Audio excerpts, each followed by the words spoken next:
A very warm wishes to all my listeners. I am Dr. Rahul Agarwal. Nenu senior physician and diabetologist in Medicover Hospitals, Madhapur. So we are here to discuss about some very important topic, that is coronavirus.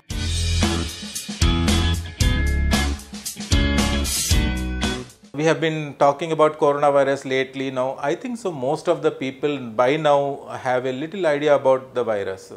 It is nothing new. It was there earlier also. We have been attacked by something called as SARS virus and of course by MERS virus. They belong to the same family as coronaviruses, which is a broad family. Normal way the coronavirus expresses itself is by a common cold, like a flu, like body pains, fever, joint pains, cough and cold, and it is a self-limiting disorder. But this time the specific problem with the coronavirus that has come from the Wuhan province of China, it has emerged as something new. We have never known about it before. It's a novel virus. We don't know about it too much. And how does it behave? What are its complications? How many people die of it? What is its infectivity? How much it spreads by one person to other? Really, we don't know. Normally, coronavirus are known to be transmitted between animals to animals, sometimes animals to humans, and nowadays we are seeing that it has developed into transmitting between humans to humans.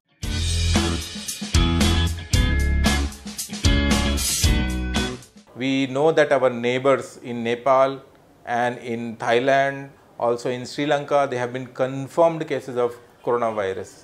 People who have traveled to that particular province, Wuhan province, have come back to these countries and have had a confirmed case of coronavirus. So as such, there is no exempt for Indian population, and we know that there is a huge trade between India and China. People go there very frequently and come back again. Even people in Hong Kong and Japan, those who are affected, it's not that somebody has to actually travel to China only. They can go and to other place, come in contact with somebody who has gone to China and has had that fever and come back with the fever again. The definition of a close contact is you come to contact with a patient or a person who is about 6 feet or less from you, who you have touched the secretions or any cough or any secretion that has come from the patient, and that he was infected with that particular virus with you. Of course, if somebody has traveled to a specific place in China, this is that Wuhan province, within the last 14 days of travel, and then has all these symptoms, he seems to have a high risk.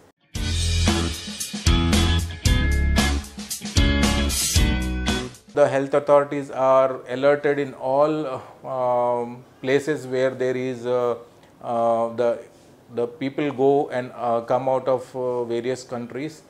So all the airports, they have had their health authorities been alerted and been taken care of, that whoever is coming from China or that area which are suspected have to be properly examined for the presence of symptoms and signs of viruses, or if they are having it, to be quarantined properly, proper hand hygiene to be maintained.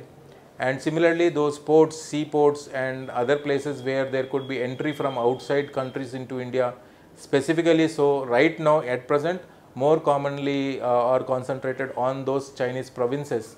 So they are more under surveillance.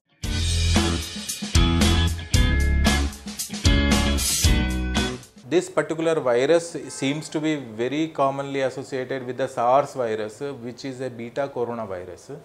Normally it originates from bats.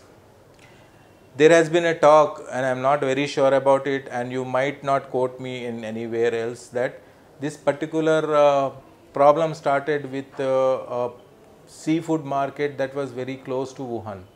So bats, if it has started it and spread to other animals, the other animals, if they were not properly handled, and then it from the handlers to the from the animals to the food handlers, and from the food handlers to human transmission is what the current theory goes.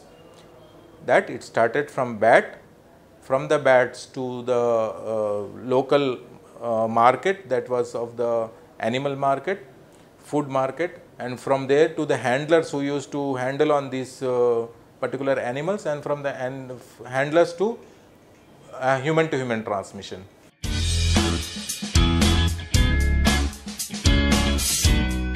There have been a lot of questions about what about the food that is coming from China, should we ban it, should we use it, what to do and dispose it or what. There are two things. The coronavirus, the novel coronavirus 2019 is supposed to be a very mild, meaning it cannot survive on surfaces for very long. So if somebody is shipping you a food container on ambient temperature, not on very cold temperature, and the food has traveled to you in days or weeks, then possibly it will not cause any problems. But if that food has not been handled properly, not been disinfected properly, and has been sent you in a cold storage where possibly the virus can come and get you infected, then just of course the threat is always there. So even the CDC in USA has not given any specific warnings about the food that is coming from China, but they are being very scrutinizing everything that is coming as food from there, because we know that the surfaces are whichever are infected with that food and the food secretions are having a very high chance of spreading the virus.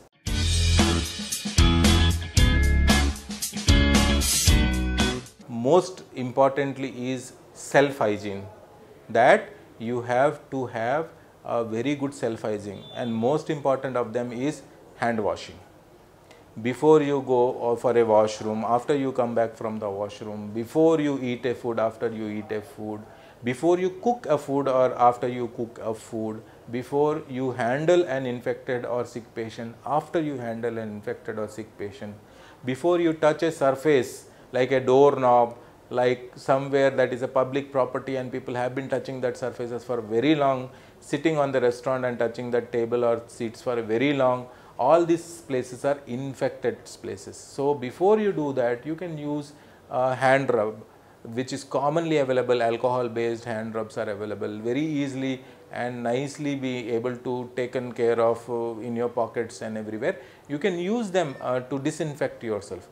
When you have got an obviously dirty hands, of course you need to wash them with soap and water.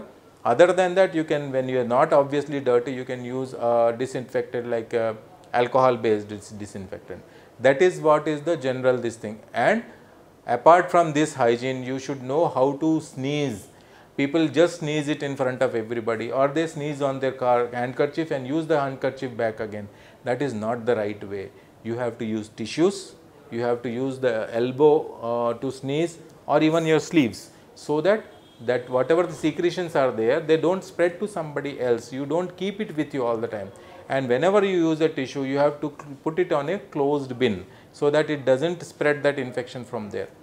As far as the food handling is concerned, you should ideally use two different knives, one for cutting the raw meat and the other for cutting the cooked meat. Similarly, whenever you are cooking animal food, make sure that it is cooked properly. Raw or uncooked or half cooked or half this thing made food will be more dangerous than cooking it and making it, processing it better. Similarly, if somebody you know that the particular animal has died of any diseases that you know, the dead animal should never be consumed.